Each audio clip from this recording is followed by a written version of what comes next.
তো আমরা দেখছিলাম কি 3 লাইন দিয়া কি বনে, এখন আমরা 4 লাইন দিয়া কি বনবো। 1 লাইন, 2 লাইন, 3 লাইন, 4 লাইন। ঠিক আছে, তো 4 লাইন দিয়ে আমরা কি বানাইতে পারি, প্লাস করে দিন। এই দুইটা মিলাইলে কি হয়, রাইট অ্যাঙ্গেল। এইটা মিলে গেলে রাইট অ্যাঙ্গেল ট্রাইঙ্গেল ট্রাইঙ্গেল। এখন 4 নম্বর যদি মিলাই তাইলে হইব গিয়ে একটা স্কোয়ার বনবো গিয়ে। এই দেখো, এই 2 সমান সমান, এতে কিন্তু 3 4, তো এটা কি হবে গিয়া স্কোয়ার স্কোয়ার।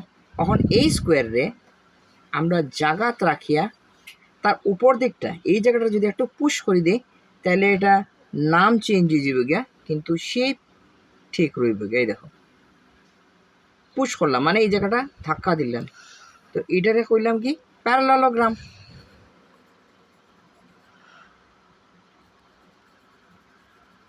প্যারালালোগ্রাম, ঠিক আছে, স্কোয়ার প্যারালালোগ্রাম। এখন এইটার সঙ্গে যদি আমরা আরো একটা লাইন যদি যুক্ত করে দিই, অ্যাড করে দিই, তাহলে কি বলবো গিয়া পেন্টাগন। এটা কিভাবে হইব গিয়া 1 2 3 4 5, তো এটা হবে গিয়া পেন্টাগন।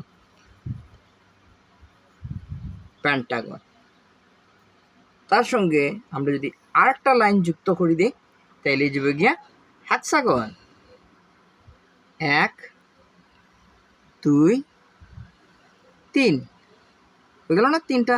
আবার 1 2 3, তো তারা হলাম গিয়া হেক্সাগন। হেক্সাগন নামগুলো আমি আলাদা লিখিয়া ফাটাইমো, তোমরা নামটা ওইখান থেকে শিখে লিখবে। ঠিক আছে, এখানে আমি একটু স্পিডে লিখলাম, যার লেগিয়া স্পেলিংটা হয়তো বা তোমরা নাও বুঝতে পারবে। তো 3টা লাইন দিয়ে করলাম কি আমরা ট্রাইঙ্গেল রাইট অ্যাঙ্গেল। ঠিক আছে, 4টা লাইন দিয়া স্কোয়ার প্যারালালোগ্রাম। এখন 5টা লাইন দিয়া পেন্টাগন, 6টা লাইন দিয়া হেক্সাগন। ঠিক আছে, তো এখন আমরা আবার প্যারালাল লাইন দিয়া আর একটা ছোট্ট একটা নাম শিখি নেই। এই একটা লাইন আর এই একটা লাইন, এটা হলো কি প্যারালাল লাইন।